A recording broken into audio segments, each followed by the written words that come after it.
देखिए, जनपद में तैनाती के बाद मैं पहली बार यहाँ पे मेडिकल कॉलेज में जो अस्पताल संचालित है, उसमें मरीजों का कुशल-क्षेम पूछने और यहाँ पे जिस प्रकार की सुविधाएँ मिल रही थी, उनको स्वयं देखने के लिए यहाँ पर आया। और मेरे साथ इस भ्रमण के दौरान सीएमओ साहब और डॉक्टर मेडिसिन मेडिकल कॉलेज भी मौजूद थे। ज़्यादातर मरीजों ने यहाँ पर जो सुविधाएँ उपलब्ध कराई जा रही हैं, उसके विषय में अपनी संतोषजनक फीडबैक को प्रकट किया। खाने की क्वालिटी, डॉक्टर के विजिट्स, अस्पताल के अंदर दवाई की उपलब्धता आदि विषयों पर अधिकतर मरीजों द्वारा संतोषजनक फीडबैक दिया गया। 1-2 प्रकरणों में ज़रूर ऐसा संज्ञान में आया है जहाँ पे मरीज को बाहर से मेडिसिन खरीदना पड़ा।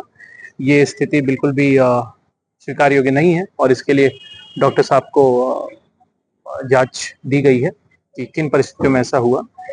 सफाई व्यवस्था जो शौचालय के पास है और पानी के पीने की व्यवस्था जो है, उस पे हमें थोड़ी मेहनत करनी होगी, इम्प्रूव करने का प्रयास करेंगे उसको।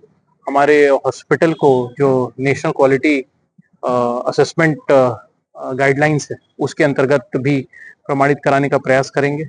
इसके अलावा डायलिसिस यूनिट का भी भ्रमण किया गया। डायलिसिस यूनिट में साफ-सफाई अच्छी थी और ये भी अच्छी बात है कि डायलिसिस यूनिट पे ऑक्यूपेंसी 100% थी।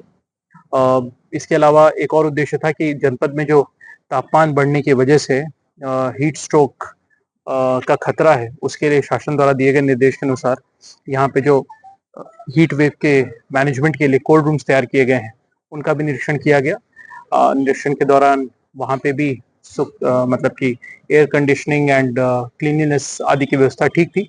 अभी तक जनपद में इस प्रकार का कोई प्रकरण यहाँ पे रेफर नहीं किया गया है, लेकिन बातचीत के दौरान इस बात पे चर्चा हुई कि जनपद में प्रत्येक सीएचसी पर रेफ्रिजरेटेड एम्बुलेंसेस उपलब्ध कराने एयर कंडीशन्ड एम्बुलेंसेस उपलब्ध कराने पर भी हमें विचार करना होगा।